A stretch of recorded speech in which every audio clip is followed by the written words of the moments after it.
이왕 시작한 거 퀴즈 하나 더 내겠습니다. 매주 목요일 오전 11시에 교통방송에 제 설교가 나가는데 이번 주 설교 제목을 혹시 기억하시는 분 계신가요? 죄송합니다. 그럼 혹시 들으신 분 계신가요? 주세요. 잘 안 들으시는군요. 다른 게 성도들 많이 듣는 것 같아요. 누구나 들으면 됩니다.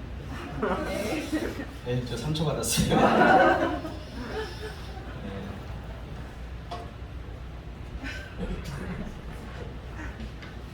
왜냐면 선물을 주려고 그랬는데 선물이 나왔습니다. 오늘 설교 제일 잘 듣는 분 선물도 드리도록 하겠습니다. 오늘 이 말씀 중심에서 하나님의 말씀 그 영혼의 양식에 관하여 라는 제목으로 하나님 말씀 증거하겠습니다. 여러분 보셨어요? 혹시 저희 단지에 침입자가 생겼습니다. 이 단지에 검은색 고양이가 한 마리가 돌아다닙니다. 한 번은 제가 잠이 오지 않아서 밤늦게 사무실로 이렇게 가려고 나오던 중에 이 고양이와 눈이 마주쳤습니다. 보통은 이놈이 도망가는데 그날따라 이놈이 왠지 도망가지 않고 으르렁대며 저를 노려보았습니다. 자세히 보니 음식물이 든 봉지에서 생선뼈나 치킨뼈를 발견하고 한참을 먹고 있었는데 제가 방해를 한다고 생각했던 것 같습니다. 먹을 것 앞에서 고양이도 쉽게 물러서지 않습니다. 오래 굶은 고양이일수록 더 강한 애착을 갖고 공격성을 보인다고 합니다. 이와 비슷한 상황이 이사야서 31장 4절에 나옵니다. 큰 사자나 젊은 사자가 자기의 먹이를 움키고 으르렁거린다 라는 표현이 나옵니다. 거기서는 이 염소가 있죠. 염소를 큰 사자나 젊은 사자가 물어 뜯으면서 으르렁거린다 라는 표현이 나옵니다. 여기서 으르렁거리다, 여러분 많이 들어본 말 아닙니까? 으르렁 으르렁 으르렁대. 누가 부르죠? BTS? 네. 엑소? 으르렁대는 거죠. 으르렁. 이 으르렁 된다라는 말은 히브리어로 하가라고 표현했습니다. 하가. 이 하가라는 말인데 여러분 비둘기가 모이 먹을 때 어떤 소리를 내는지 아세요? 예? 구 이런 소리를 내죠. 시편에 보면 똑같은 표현이 나오는데 이 소리 역시 하가로 표현되어 있습니다. 하가. 이 말은 시편 1편에 복 있는 사람을 설명하면서 나온 표현 중에 하나와 일치하는 단어입니다. 시편 1편은 복 있는 자들에 대해서 이야기하면서 복 있는 사람은 어떤 사람이냐? 복 있는 사람은 여호와의 율법을 즐거워하여 그의 율법을 주야로 묵상하는 하도다. 여기서 묵상하도다 이 말이 메디테이트, 영어로 메디테이트. 발음이 후졌나요? 영어 선생님? 네, 제가 영어식 발음도 연습했고 미국식 발음도 연습했는데 오늘 이 발음은 미국식 발음에 가깝습니다. 메디테이트, 묵상하다 라는 말입니다. 이 말은 하다라는 말이죠. 으르렁거리다, 구구 소리를 내다, 묵상하다 이 말은 동일하게 하다로 번역이 되어 있습니다. 이 하다라고 하는 말은 적극적이고 능동적으로 먹는 것을 표현한 말입니다. 좀 리얼하게 해석하면 개글스럽게 먹다 라는 말입니다. 제가 식사를 할 때 저희 집사람이 좀 급하게 드시지 마요 이런 얘기를 합니다. 제가 상당히 빨리 먹습니다. 식사를 딱 먹고 제가 먹은 거 딱 담궈버리면 한참 뒤에 우리 식구들 식사가 끝나요. 굉장히 빠릅니다 제가. 근데 저는 그게 좋아요. 왜냐하면 입에 이만큼 물고 씹는 게 좋아요. 입에 막 씹는 게 먹는 것 같지 요만큼 깨작깨작 먹는 거는 별로 먹는 것 같지 않아요. 근데 중요한 건 뭐냐면 저희 집 밥그릇이 단식 밥그릇보다 요만해요. 세 숟가락이면 다 끝나는데 그거를 깨작거리고 있을 시간이 없어요. 그래서 저는 한 움큼 물고서 막 먹어요. 제가 그 모습을 어제 가만히 생각해 보니까 내가 좀 개글스럽다 그런 생각이 들어요. 먹는다는 것은 철학적 명제가 아니라 생존적 명제입니다. 무슨 말이냐면 뭐 먹기 위해 사는가 살기 위해 먹는가라는 말장난이 아니라는 말이죠. 이 먹는다는 것은 생존적인 것입니다. 실제적이고 현실적인 문제라는 것입니다. 그러므로 먹는 것은 생존과 관련이 있습니다. 여러분 2달만 드시지 않으면 저와 만날 수 없습니다. 먹었기 때문에 일단 밥맛이 있든 없든 소화가 되든 안 되든 여러분 드셨기 때문에 생명이 유지가 돼서 여기 나온 것입니다. 요한일서 5장 11절 13절에 의하면 하나님께서 주신 은혜로 말미암아 우리가 생명의 존재가 되었다라고 말합니다. 다 같이 한번 암송해 볼까요? 야, 마스크 써서 다행입니다. 자, 다 같이 시작. 요한일서 5장 11절 12절 말씀. 또 증거는 이것이니 하나님이 우리에게 영생을 주신 것과 이 생명이 그의 아들 안에. 잠깐만요. 좀 몰라도 좀 이렇게 까먹까먹 하세요. 저는 어차피 모르니까. 가만히 있지 마시고 다 들통나요. 인서야, 하고 있지? 자, 한번 해봅시다. 시작. 요한일서 5장 11절 12절 말씀. 또 증거는 이것이니 하나님이 우리에게 영생을 주신 것과 이 생명이 그의 아들 안에 있는 그것이니라. 아들이 있는 자에게 생명이 있고 하나님의 아들이 없는 자에게는 생명이 없느니라. 요한일서 5장 11절 12절 말씀. 아멘. 우리가 이거 어학신할 때 귀가 닳도록 우리가 외웠던 말씀인데 자꾸 반복할 필요가 있습니다. 이 말씀처럼 우리는 이미 생명을 소유한 자들입니다. 할렐루야. 아멘. 아들이 여러분 안에 있고 아들의 생명이 우리 안에 들어와서 죄로 말미암아 죽었던 우리의 생명이 다시 살아났습니다. 이 생명을 얻은 자들은 그 생명이 자연스럽게 연장되는 것이 아닙니다. 바로 하나님의 말씀을 먹어야 연장이 되는 것입니다. 자, 오늘 설교를 잘 들어야지. 오늘 설교는 굉장히 메타포적이고 은유가 많이 섞여 있습니다. 그래서 귀담아 들어야 됩니다. 이분법적 사고를 작동시키면 절대 안 됩니다. 은유적인 말씀들이 많이 있기 때문에. 이 이분법적 사고는 흑백 논리입니다. 흑백 논리. 그러니까 하나님의 말씀을 문자적으로 혹은 이분법적으로 이걸 받아들이면 늘 뻔한 결론이 나옵니다. 순종해야 되는데 순종하지 못해. 여기서 끝나버리는 거예요. 기도해야 되는데 기도 못해. 이렇게 끝나버립니다. 그러니까 오늘 말씀 좀 잘 들을 필요가 있습니다. 미래가 불안한 사람일수록, 현실이 절박한 사람일수록 이 이분법적 사고에 젖기 쉽습니다. 왜냐하면 이런 사람일수록 뭔가 확실한 답을 원하기 때문입니다. 이런 분들이 많이 있는 곳이 있는데 제 경험에 의하면 기도원에 참 많습니다. 기도원에 가보면 삶이 절박한 사람들이 많습니다. 병에 걸린 사람들, 치명적인 병에 걸려서 생명의 위기에 처해 있는 사람들, 또 사업에 실패한 사람들, 가정이 위기에 처한 사람들, 정신적인 문제가 있는 사람들, 많은 삶이 절박한 사람들이 기도원에 있습니다. 그들에게 다가갑니다. 그들은 다른 원투가 있는 게 아니에요. 나았으면 좋겠다. 사업이 잘 됐으면 좋겠다. 회복됐으면 좋겠다. 우리 가정의 문제가 회복됐으면 좋겠다.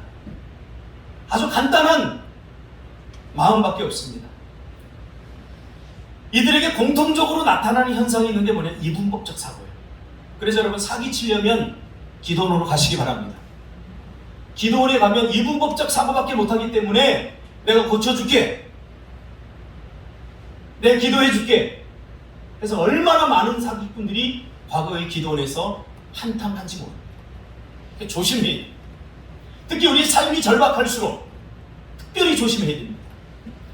특히 그리스도인들 중에 이 이분법적 사고를 하는 사람들이 많습니다. 성경을 문자적으로만 해석합니다. 내 생각은 옳고 내 생각과 반대되는 생각은 적으로 간주해버립니다. 이 이분법적 사고는 열정이라는 힘을 가지고 있어서 대단히 위험합니다. 그래서 광적인 몰입을 하게 되어 있습니다. 이것은 자신에 대한 신념과 자신의 판단에 대한 과신에서 비롯되는 것입니다. 여러분, 내가 예수 믿지만 나도 틀릴 수 있습니다. 말씀이 틀리는 것이 아니라 내가 틀리는 것입니다. 우리가 잘 기억해야 됩니다. 내가 예수 믿지만 나도 실수할 수 있고 죄를 지을 수 있습니다. 나도 틀릴 수 있습니다. 이것이 여러분 겸손입니다. 진리인 하나님의 말씀과 나를 동일시해서 안 됩니다. 말씀이 진리인 거지 내가 진리인 것은 아니라는 사실입니다. 이 이분법적 사고는 성경을 건강하게 해석하는 균형적 사고를 깨버리기 때문에 대단히 위험합니다. 십자군 전쟁 왜 일어났습니까? 이분법적 사고입니다. 십자군 전쟁. 지금 이스라엘과 팔레스타인의 그 문제가 왜 해결되지 않습니까? 그 내면을 깊이 들어가 보면 이분법적 사고입니다. 우리는 옳고 너희는 그르다. 맞습니다. 이거 자체를 부인하는 것이 아닙니다. 내가 옳기 때문에 그를 죽여도 되는 것은 아닙니다. 그런데 이분법적 사고를 하면 그것이 정당화됩니다. 그래서 과거에 영국 사람들이 인도를 선교할 때 총과 칼로 선교를 하게 되었습니다. 특히 우리 그리스도인들이 선과 악이라고 하는 이 절대 구조 속에서 우리가 신앙생활을 해왔기 때문에 우리가 이분법적 사고에 빠질 확률이 굉장히 높습니다. 이 이분법적 사고는 결국 우상 숭배로의 부분적 퇴행과도 같습니다. 이것은 폴 틸리히의 말입니다. 이것은 지극히 자기 중심성에서 오는 것이죠. 주로 건강하지 못한 이단이나 비슷한 집단의 사고요, 쇠뇌된 사고입니다. 우리가 알고 있는 것들이 완벽하지 않습니다. 완벽한 것은 하나님의 말씀 그 자체일 뿐입니다. 그래서 질서와 조화가 필요한 것입니다. 네가 틀렸다고 하면 틀린 것을 인정하고 그것을 인정할 때 서로 받아들이고 용서하고 화해하는 이 조화가 필요한 것입니다. 네가 틀렸기 때문에 넌 죽어야 돼. 너는 멸망당해야 돼. 라고 하는 것이 십자군의 논리입니다. 제가 정치적인 문제는 다루고 싶지 않지만 이번에 조계사 무슨 할 때 어떤 분들이 나가서 거의 전도했다고 그러더라고요. 제발 그런 것은 안 해야 돼요. 그것이 믿음이고 의인 것처럼 착각해서는 안 됩니다. 그것이 양자 대결의 구도 대결을 만듭니다. 여러분, 하나님은 이 세상을 통치하시는 분이십니다. 절대 주권자입니다. 아멘. 여러분 믿습니까? 아멘. 그런데 하나님의 나라와 사단의 나라를 같이 두고 하나님이 통치하고 사단도 통치한다 이런 개념을 가지면 이게 참 무서워집니다.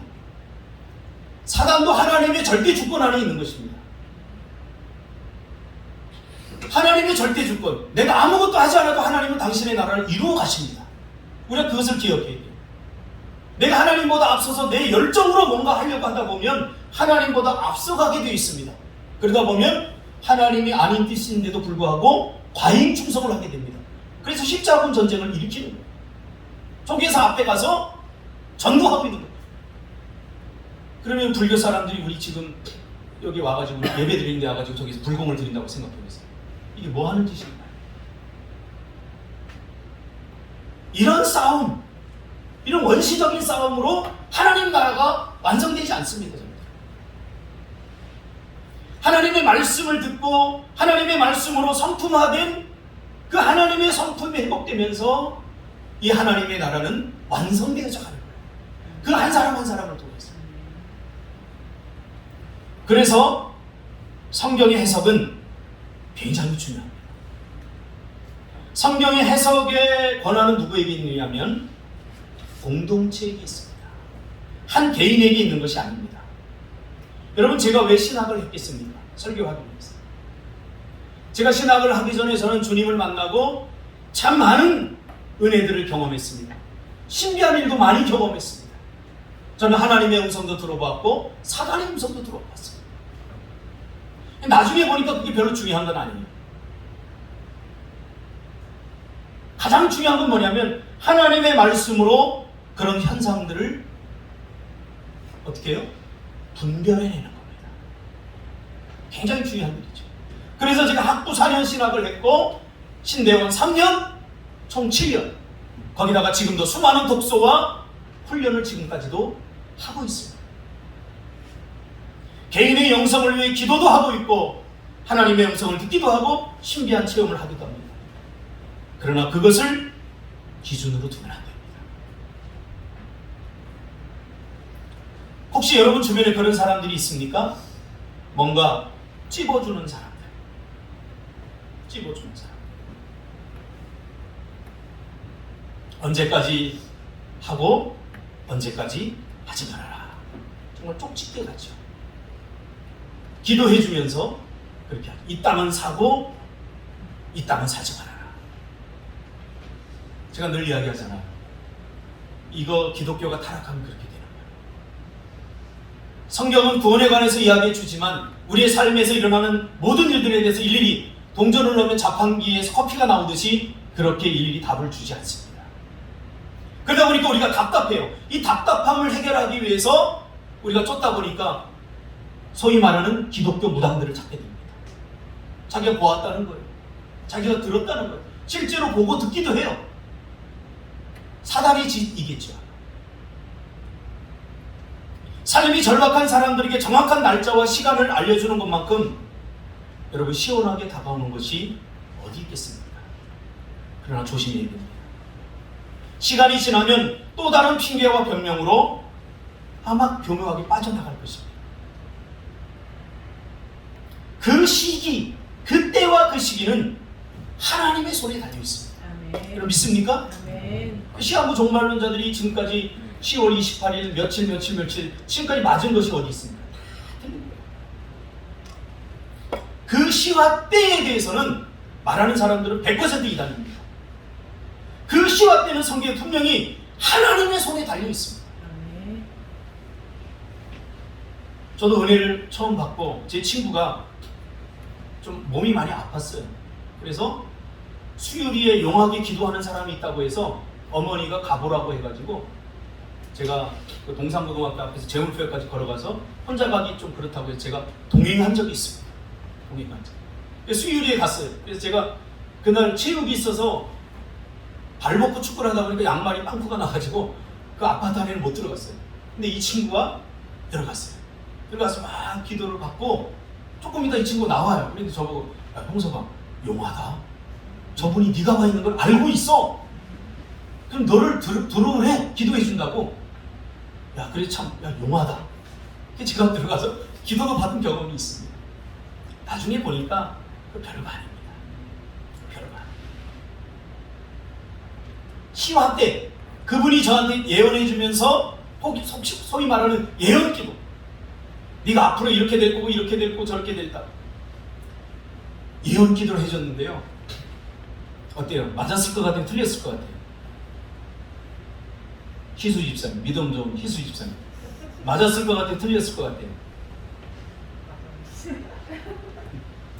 반은 맞고 반은 틀렸습니다. 그러니까 우리 삶에서 일어나는 보편적인 거예요. 그런 분들은 직관력이 굉장히 뛰어나기 때문에 그런 부분에 대해서 통찰하고 확률적으로 이야기해 줄 수는 있어요. 그러나 우리 인생 가운데 일어나는 모든 일들에 대해서 정확하게 말할 수 있는 건 하나님밖에 없습니다. 아멘. 할렐루야. 아멘. 자신의 미래에 대한 불안이나 두려움을 잠식시키기 위해서 이런 특수성에 대한 맹신을 조장해서는 안 됩니다. 근데 이런 말이 자꾸 넘어가는 사람들이 있어요. 영적 균형을 상실한 상태에서 그런 결정을 하게 되는 거죠. 영적 균형을 상실한 상태에서 말씀을 먹으면 탈이 납니다. 그래서 제가 우리 교회에 내적 치유를 가져온 이유가 거기에 있습니다. 먹어야 삽니다. 맞습니다. 그러나 제대로 먹어야 합니다. 아멘. 균형 있게 먹어야 합니다. 아멘. 먹고 싶은 것만 먹거나 소화를 못 시키거나 모두 영적 건강에 심각한 문제를 일으키게 되어 있습니다. 우리가 음식을 먹을 때 어떻게 먹죠? 꿀꺽 삼키나요? 우리 소가 아니기 때문에 되새김질을 못합니다. 그래서 우리는 음식이 들어오면 이 이루다가 씹어야 됩니다. 씹고 이 혀에서 맛을 음미하고 그리고 자잘하게 부서졌을 때 삼켜버립니다. 그럼 위로 내려가서 소화를 시킵니다. 이 모든 과정, 소화된 것만이 양분이 되어서 우리 몸 전체에 분배를 합니다. 이 전 과정이 먹는 과정입니다. 뭐 미식회도 아니고 오늘 목사님 자꾸 먹는 얘기를 하고, 이게 말씀을 먹는 것과 연관이 있기 때문에 제가 이야기하는 거예요. 그러니까 제가 예전에 좀 잘 체했어요. 제 위가 다른 사람들은 좀 작대요. 좀 작대요. 그래서 조금 오버하면, 제가 알아요. 조금 오버하면 금방 채는 거예요. 우리 집사람도 알지만 제가 늘 가스 활명수를 달고 살았어요. 얼마나 잘 채였는지. 그거 아는데 항상 내 안에 있는 이 욕망은 제가 스스로 통제할 수 없어요. 우리 인서, 우리 기도 제목, 제가 세 분마다 기도하면서 보니까 핸드폰 하는 거 절제하게 해주세요. 첫 번째 기도 제목. 나의 기분과 감정을 절제하게 해주세요. 두 번째 기도 제목이더라. 인생에 너만 그런 것이 아니라 우리 어른들도 핸드폰 통제가 안 돼요. 잘 안 돼요. 네, 우리 기분과 감정 이거 잘 통제 안 돼요. 네. 그렇습니다. 잘 소화된 것만. 근데 오버해버리면 제가 자주 토합니다. 그걸 다 쏟아내요. 그럼 먹은 것이 아까워요. 소고기도 있고 참 아까울 때가 한두 번이 아니고 꼭 맛있는 거 먹을 때 이거 오바를 하거든요. 죄송합니다. 더러운 얘기했어요. 이게 잘 씹지 않고 넘겼기 때문에 그런 거예요. 잘 씹어야 됩니다. 그래서 소화된 것만 나를 형성하고 나의 에너지 원으로 작용합니다. 세상에서 가장 못난 사람이 뭐냐면 말씀에 시험 드는 사람입니다. 씹어야죠. 든든한 위장을 가지고 씹어야죠. 성경은 우리에게 말씀을 먹으라고 합니다. 우리가 먹는 떡은 오늘 본문에 보니까 광야에서 조상들이 먹었던 떡이 아니라고 말합니다. 육신의 양식이 아니라는 말이죠. 하늘에서 내려오는 떡이니 사람으로 하여금 먹고 죽지 아니하게 하는 것, 즉 영의 양식을 말하죠. 이 영의 양식의 실체가 뭡니까? 태초에 말씀이 계시니라. 이 말씀이 하나님과 함께 계셨으니 이 말씀은 곧 하나님입니다. 육신을 입고 오신 말씀 자체이신 예수 그리스도입니다. 이 떡은. 그 떡을 우리가 먹은 것입니다. 요한일서 5장 11절 12절 말씀처럼 생명의 떡을 먹었으니까 우리 안에 죄로 말미암아 죽었던 생명이 다시 살게 되는 것입니다. 이 떡은 예수 그리스도를 말하는 거죠. 그러니까 그분의 인격과 그분의 성품, 말씀을 먹는다는 것은 그분의 피와 살을 먹는 행위입니다. 우리가 그분을 먹을 때 그분의 성품이 내 성품이 되고 그분의 인격이 내 인격이 되는 것입니다. 그분의 성품이 내 성품이 되지 못하는 것은 그분을 먹지 않기 때문에 그렇습니다. 그리고 우리가 새 생명을 얻은 나는 어떻게 해요? 장성한 분량에 이르기까지 우리가 자라게 되어 있습니다. 우리가 어떻게 태어난 줄 아세요? 유아기적 모습으로 태어났어요. 히브리서에 보면 자세히 나오죠. 유아기적. 유아들은 뭘 먹죠? 우리 시온이 뭘 먹어? 에? 돼지고기 뜯나 지금? 돼지고기 뜯으면 바로 장가보내는데 지금 우유를 먹습니다. 단단한 걸 못 먹어요. 우리도 예수 믿고 구원받아서 유아기적 상태로 제가 오늘 설교는 메타포라고 그랬어요. 잘 이거 은유를 잘 우리가 소화해야 돼요. 그래서 딱딱한 것을 먹을 수가 없습니다. 왜? 소화를 시킬 능력이 안 되기 때문에. 그것을 씻고 잘 소화시켜서 내 예수 그리스도의 성품을 내 안에 인격화하고 예수 그리스도의 닮은 형상을 회복해 나가는 과정. 그것이 말씀을 듣는 과정들을 통해서 일어나는 겁니다. 하나님의 말씀도 우리의 영혼에 이와 같은 작용을 한다고 말하고 있습니다. 우리가 입으로 먹고 씹어서 소화시킨 음식은 그야말로 에너지 그 자체가 됩니다. 필요 없거나 남는 것은 오히려 몸을 해칠 수 있기 때문에 배설시켜버리죠. 이 소화된 음식이 뇌를 건강하게 만들어서 생각을 명쾌하게 하도록 합니다. 먹어야 됩니다. 온갖 신경물질을 만들어 공급해서 호르몬이나 내 몸이 정상적으로 작동되도록 에너지 공급을 합니다. 먹는 것 중요합니다.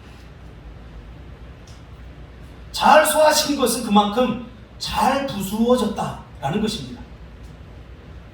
우리가 이 음식 덩어리 하나를 먹는데 여기에 다양한 영양분이 있어요. 그 중에서 잘게 부수어서 칼슘은 칼슘대로, 칼슘이 필요한 것 우리 몸에 보냅니다. 하나님의 말씀도 마찬가지입니다.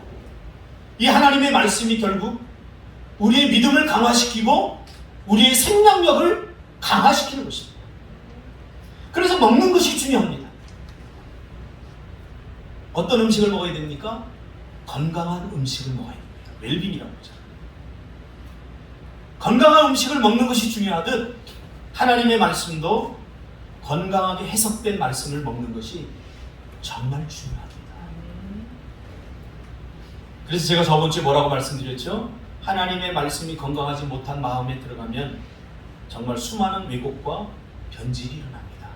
똑같은 말씀을 들어도 건강하지 못한 마음에 이 말씀이 담기면 다른 해석이 나오고 다른 결과가 나오게 되어 있습니다. 제가 뭐라고 표현했죠? 괴물이 된다 라고 표현했습니다. 계시록 10장 9절에 10절에 보니까 요한에게 하나님께서 그 말씀을 두루마리를 먹어라 합니다. 먹어라. 내 배에는 쓰나 내 입에는 꿀같이 단. 이 말은 뭐냐면 먹고 싶은 말이 아니라 먹어야 할 말, 반드시 필요한 말을 먹으라 그 말입니다. 사도 바울의 수준을, 사도 바울은 이것을 수준으로 설명했어요. 수준으로. 고린도전서 3장에 보면 고린도 교회에 심각한 문제가 발생하죠. 그 심각한 문제의 근원을 추적하다가 사도 바울이 깨달은 것이 뭐냐면 이 교회의 문제는 교회를 구성하고 있는 성도들의 문제다. 성도들이 무엇의 문제일까? 나를 놓고 고민하다가 이렇게 고백합니다. 형제들아, 내가 신령한 자들을 대함과 같이 너희에게 말할 수 없어서.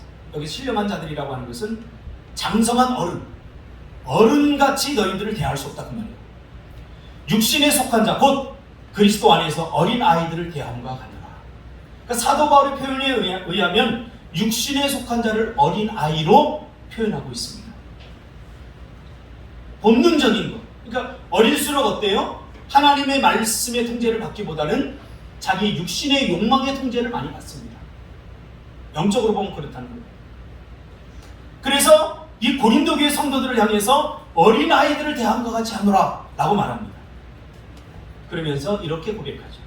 내가 너희를 젖으로 먹이고 밥으로 아니하였노라. 이는 너희가 감당하지 못하였음이거니와. 지금도 못합니다.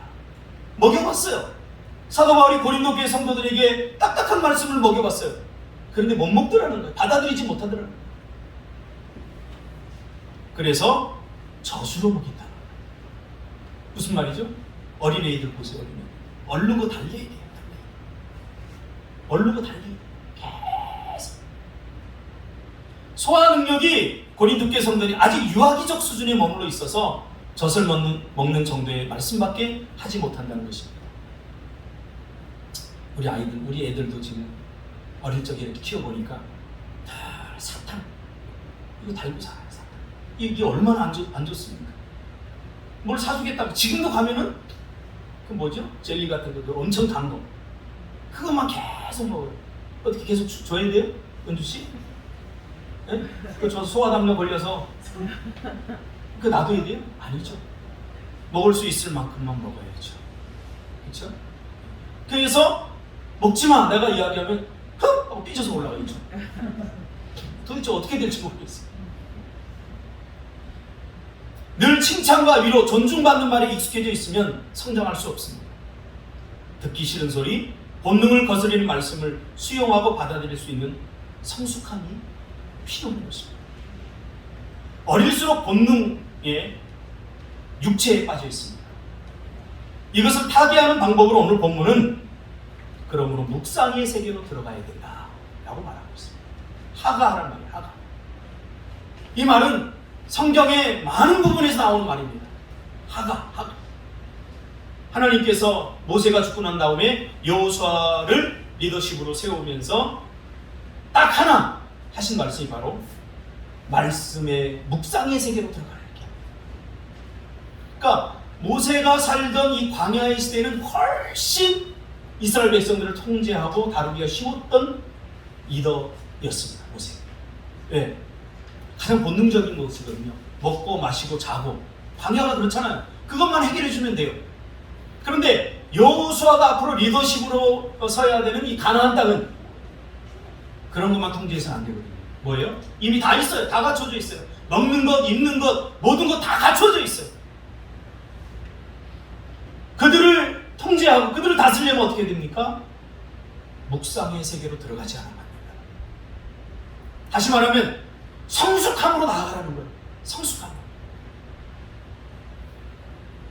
단순히 말씀을 이성을 만족시키는 육체적 수준에 머무르는 말씀은 선전과 정보 이상이 될 수 없습니다.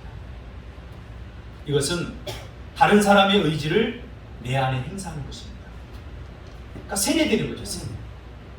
어떤 행동을 하도록 신념을 가지도록 저번주에 말씀한 것처럼 조작하는 거죠. 조작. 그래서 똑같은 하나님의 말씀을 들어도 영혼에까지 도달하지 못합니다. 제대로 해석되어진 말, 우리가 전번주를 다시 우리 리뷰하면 좀 오래 걸리기 때문에 여러분 기억하면서 들으시면 제대로 된 해석, 그리고 성경은 통시적으로 다 앞뒤가 다 맞게 돼 있어요. 이걸 벗어나면 안 돼요. 그러니까 성경으로 성경을 해석해야 돼요. 예를 들면 내가 하나님께 어떤 응답을 받았다고, 계시를 받았다고 그 말을 하면 이건 잘못된 거예요. 계시는 끝났어요. 지금 성령 조명 시대예요. 혹시 여러분들 주위에 몇 날 몇 시 이러면서 계시를 자기가 계시 받았다고 이야기하면 100% 이단입니다. 계시는 이미 끝나버렸어요. 지금은 성령께서 하나님의 말씀을 조명하는 성령 조명 시대예요. 자, 계시가 안 끝났다고요? 그럼 성경이 계속 쓰여져야 되죠. 지금도. 제가 받은 계시도 요한계시록 다음에 형섭계시록 해갖고 써야 되고, 준석 집사가 계시 받은 거 여기 써야 되고, 왜냐하면 성경은 하나님의 특별 계시이기 때문에 써야죠. 조금만 우리가 건강한 생각을 갖고 있으면 다 구분할 수 있어요. 이런 부분들.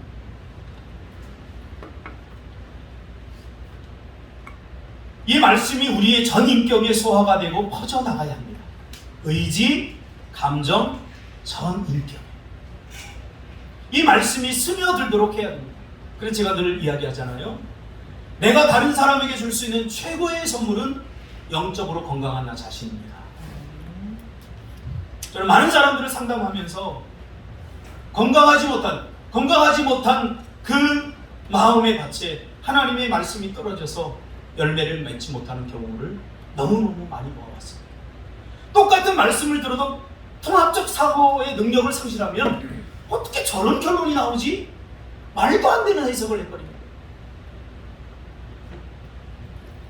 이 말씀이 내 안에 스며들어서 우리의 영혼에 생명을 불어넣고 우리의 생명을 강화시켜줍니다. 그래서 예수님은 오늘 자신을 뭐라고 합니까? 내가 곧 생명의 떡입니다. 성경은 생명의 떡으로서의 텍스트인 것입니다. 성경을 여러분 이제 읽지 말고 먹으시기를 바랍니다. 제가 지금까지 이렇게 설교했는데 읽는 것과 먹는 것에 대한 차이를 또 물어보면 정말 곤란해요. 잘 들으세요. 신앙이 성숙하고 성장하지 않는 사람들을 보면 텍스트의 최고 권위를 자기 자아에 둡니다. 우리가 영적으로 성장하고 성숙하려면 우리의 삶의 텍스트를 성경에 둬야 됩니다. 성경이 뭐라고 이야기하는지, 성경이 나의 생각에 대해서, 나의 결정에 대해서, 나의 판단에 대해서 성경이 뭐라고 이야기하는지 여기에 귀를 기울여요. 내 자아가, 내 원투가, 내가 뭐라고 하는지, 내 욕망이 내가 하고 싶은 대로 하는 것이 아니죠. 오늘날 문제는 성경 해석입니다. 그래서 간단한 방법이 있습니다. 건전한 신학교를 나온 그 교단에, 물론 그렇다고 다 그분들이 또 올바른 해석을 하는 건 아니지만, 그래서 우리가 신학을 하는 거예요. 그래서 교단을 구분하고, 왜냐하면 성경 해석권이 교단이라고 하는 공동체에 있기 때문에 그래요. 어떤 한 사람에게 있는 게 아니에요. 그래서 저도 신학교에 가서 배우는 거예요. 그들의 해석권, 그것을 받아들이고, 또 나도 나름대로 기도하면서 성경에서 이것이 정말 맞는 해석인가를 연구하고, 그래서 나온 결론을 설교를 통해서 하는 거예요. 그래서 굉장히 중요해요. 나에게 좋은 이야기 해준다고, 내 마음에 맞는 이야기 해준다고 그냥 따라가 버리면 큰일 나요. 그래서 이 말씀이 그런가 하여 우리가 살아보기도 하고 그 말씀대로 목표를 잡고 도전해 보기도 해야 하는 것입니다. 그런 의미에서 신학이 굉장히 중요합니다. 왜냐하면 하나님의 백성은 성경을 먹고 살기 때문에, 신학은 성경에 대한 해석을 가르쳐주기 때문이죠. 그리고 그것을 통해서 공동체가 영양분을 받는 것입니다. 무엇을 먹느냐가 중요하죠. 무엇을 먹느냐가 무엇을 뱉어내느냐를 결정하기 때문에 그렇습니다. 그러니까 사람들과 이렇게 이야기를 하다 보면 저는 이렇게 구분할 수 있어요. 아, 이분이 성결교구나, 이분이 감리교구나, 이분이 장로교구나, 아, 이분은 자유주의 신학을 갖고 있구나. 이 구분이 되는 거예요. 신학이 구원받는데 뭐 조건은 아니지만 우리는 신학이 필요합니다. 말씀을 먹으면 열매를 생산해야 합니다. 그 열매가 뭐죠? 성령의 9가지 열매입니다. 하나님의 말씀은 우리의 영에 영향을 미쳐 우리의 육체까지 새롭게 하기 때문에 그렇습니다. 그러면서 묵상이 의미하는 것이 무엇인가? 이 말은 맛보고 씹고 음미하고 삼키고 소화하는 전 과정을 통해 결국 어떻게 드러나는가? 그러니까 묵상이 어떻게 드러나는가? 묵상하다, 이것은 성경에서 은유적으로 표현했어요. 메타포로 표현했는데, 그래서 묵상이 뭐다 라고 단어적으로밖에 우리가 이렇게 말씀드릴 수 없어요. 그런데 묵상의 결과가 뭐냐 라는 것을 성경 분명히 이야기해 주고 있어요. 그럼 묵상한다는 것이 뭐냐? 묵상하는 사람은 어떤 결과로 나타나느냐? 간단합니다. 하나님의 말씀을 묵상하는 사람은 순종으로 나타나게 되어 있습니다. 이게 잘 씹고 먹고 해서 다 소화됐으면 내 몸으로 다 가듯이 하나님의 말씀을 먹은 사람은 순종하게 되어 있습니다. 잘 소화시킨 사람. 순종이 안 된다는 것은 소화되지 않았다 그 말입니다. 그래서 예수님은 순종이 신앙의 기초다. 우리 희수 입사님에게 다시, 내가 이 설교하면 약간 지루할 줄 내가 예상을 했어요. 그럼 우리가 들어야 할 말이기 때문에 제가 끝까지 할 겁니다. 앞으로 1시간은 더 해야 되거든요. 작정하세요. 자, 묵상한다. 하가라는 말에 대해서 우리가 은유적으로 설명을 해서 여러분 마음에 와닿지 않을 수 있어요. 그러나 이 하가한 사람은, 말씀을 묵상한 사람은 어떻게 드러난다고 그랬죠? 순종으로 드러나게 됐어요. 음식을 잘 씹어서 다 소화시켜서 하면 에너지가 돼서 내 몸으로 다 분배가 되듯이 분배한다. 그것은 우리 삶에 순종한다고 합니다. 순종한다. 신앙의 기초가 뭡니까? 신앙의 기초가 뭐예요? 여러분 머릿속에 생각해보세요. 신앙의 기초를 성경에서 뭐라고 얘기하는지. 마태복음 7장 21절부터 신앙의 기초에 대해서 예수님이 우리에게 분명하고 선명하게 가르쳐 주셨어요. 신앙의 기초는 나의 이 말을 듣고 행하지 아니하는 자는 그 집을 모래 위에 지은 어린 석은 사람 같으니, 그러나 24절에 누구든지 나의 이 말을 듣고 행하는 자는 그 집을 반석 위에 지은 지혜로운 사람 같으니 비가 내리고 창수가 나고 바람이 불어 그 집에 부딪히되 무너지지 아니하나니 이는 주추를 반석 위에 놓은 까라. 무슨 말이죠? 신앙의 기초는 예수님의 말씀을 먹고 소화시켜서 그 말씀대로 실천하는 것이 신앙의 기초입니다. 할렐루야. 반석 예수 그리스도입니다. 하나님의 살아있는 말씀이 내 인격이 되고 내 인생이 되고 내 말이 되기를 하나님은 원하시는 것입니다. 그러므로 우리가 묵상의 세계로 들어가야 됩니다. 하가하십시오. 고양이도 자기가 살기 위해서 평소에 나와 눈 맞추면 도망갔는데 이놈이 먹는 거 나쁘 있으니까 안 도망가요. 우리가 하나님의 말씀을 대하는 자세와 태도를 바꿔야 됩니다. 이제는 더 적극적이 되어야 됩니다. 베레아 사람들처럼 하나님의 말씀이 그런가 하여 우리의 삶에 적용을 해보기도 하고 그 말씀대로 살아봐야 됩니다. 그 말씀이 그의 삶을 얼마나 풍성하게 하는지 저는 제가 많이 목격하고 있습니다. 어느 날 제가 1000번제에 대한 설교를 했더니 저희 집사람이 목사님 그러면 저 1000번제 할게요 그러더라고요. 그때 우리가 뭐 돈이 한 푼도 없을 때요. 1000원 하나 이거 헌금 드리기가 힘들 때예요. 그래서 제가 여보 그러면 헌금을 1000번제 매번 하려고 하면 돈이 필요한데 그러면 조금씩 해라. 하나님 마음 받으시. 그러니까 제가 믿음이 없는 거죠. 그래서 여보 한 10년 됐나요? 10년 전부터 꾸준히 1000번제 1000번제에 대해서 말이 많습니다. 그러나 그 말씀이 나에게 레마로 들려질 때 그 말씀을 소화시키고 내가 그 말씀에 순종하면 그 말씀의 복이 내 복이 되는 것입니다. 오늘 현대 그리스도인들이 잃어버린 게 바로 이거예요. 허약한 자기 본능 이외에 하나님의 욕망을 자기 욕망을 이루려고 하니까 기도하다 안 되니까 무너지는 거예요.